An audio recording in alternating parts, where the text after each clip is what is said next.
നമസ്കാരം. തിരുവല്ല മീഡിയ വാർത്തകളിലേക്ക് സ്വാഗതം.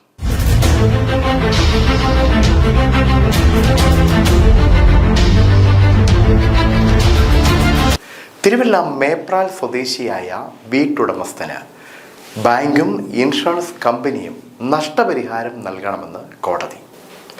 ഇൻഷുറൻസ് നിലനിൽക്കെ 2018 പ്രളയത്തിൽ വീട് തകർന്നതിൻ്റെ ക്ലെയിം നൽകാതിരുന്ന ഇൻഷുറൻസ് കമ്പനിയും ഭവന വായ്പ നൽകിയിരുന്ന ബാങ്കും ഉടമയ്ക്ക് നഷ്ടപരിഹാരവും വ്യവഹാര ചെലവും ഇൻഷുറൻസ് ക്ലെയിമും നൽകണമെന്ന് പത്തനംതിട്ട ജില്ലാ ഉപഭോക്തൃ തർക്കപരിഹാര കമ്മീഷൻ. തിരുവല്ല മേപ്രാൽ സ്വദേശി മാലങ്കേരിൽ ജെസ്വിൻ തോമസും പിതാവ് തോമസ് മാത്യുവും ചേർന്ന് ഭവന നിർമ്മാണത്തിനായി ബാങ്കിൽ നിന്ന് 2014 വായ്പ എടുത്തിരുന്നു.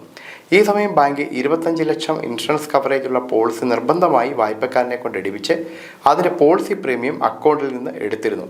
2018 മഹാപ്രളയത്തിൽ മേപ്രാൽ പടിഞ്ഞാറ് മാലങ്കേരിൽ ഭവനം പൂർണ്ണമായും വെള്ളവും ചെളിയും കയറി വാസയോഗ്യമല്ലാതായി.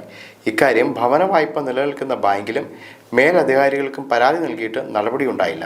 ഒടുവിൽ 2019 ഓഗസ്റ്റ് 31 ബാങ്ക് അധികാരികൾ ഇൻഷുറൻസ് കമ്പനിക്ക് അപേക്ഷകന്റെ ക്ലെയിം കൈമാറി. എന്നിട്ടും തുക കിട്ടാതിരുന്നപ്പോൾ വീട്ടുടമ അഭിഭാഷകൻ രാജേഷ് ചാത്തങ്കരി മുഖാന്തരം പത്തനംതിട്ട CDRC മുമ്പാകെ പരാതി നൽകി.